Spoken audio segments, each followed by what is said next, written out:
Certains pays disparaissent pour des raisons politiques, militaires ou économiques. L'histoire est une suite de transformations. Les guerres sont une cause majeure, défaites, invasions ou partitions, comme pour l'Allemagne après 1945. Les empires s'effondrent et les unions se dissolvent.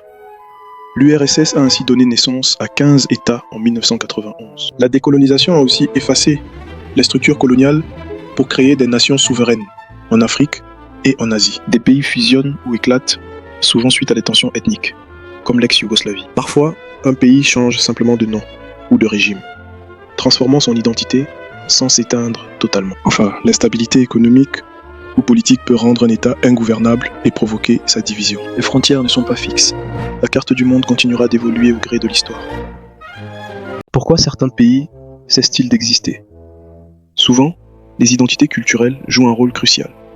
Des mouvements indépendantistes apparaissent. Cela peut mener à la fragmentation. Les changements idéologiques transforment aussi les nations.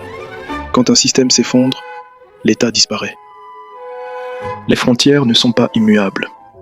Tracées par des conflits, elles sont redessinées quand les équilibres changent, entraînant la fin de pays. Parfois, la disparition est lente.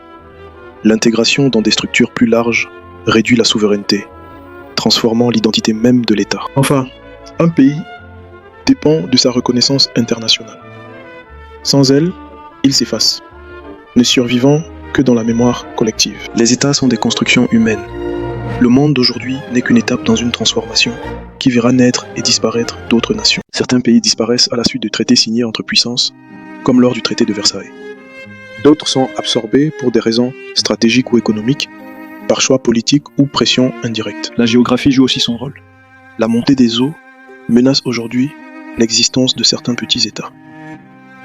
Des crises internes profondes peuvent fragmenter un pays, le faisant disparaître de l'intérieur avant toute séparation officielle. L'évolution des systèmes politiques transforme la notion même de pays au profit de structures plus larges. Même disparue officiellement, l'identité d'un pays survit à travers la langue, les traditions et la mémoire collective. La disparition d'un pays est un processus complexe qui façonne et redessine en permanence la carte de notre monde.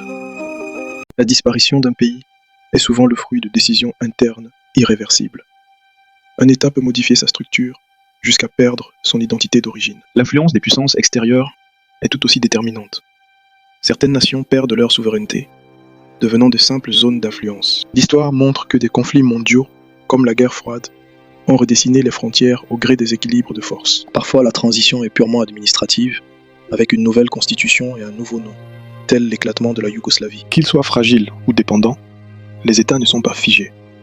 Ils évoluent comme des organismes vivants au sein de leur environnement. La carte du monde actuelle reste en mouvement.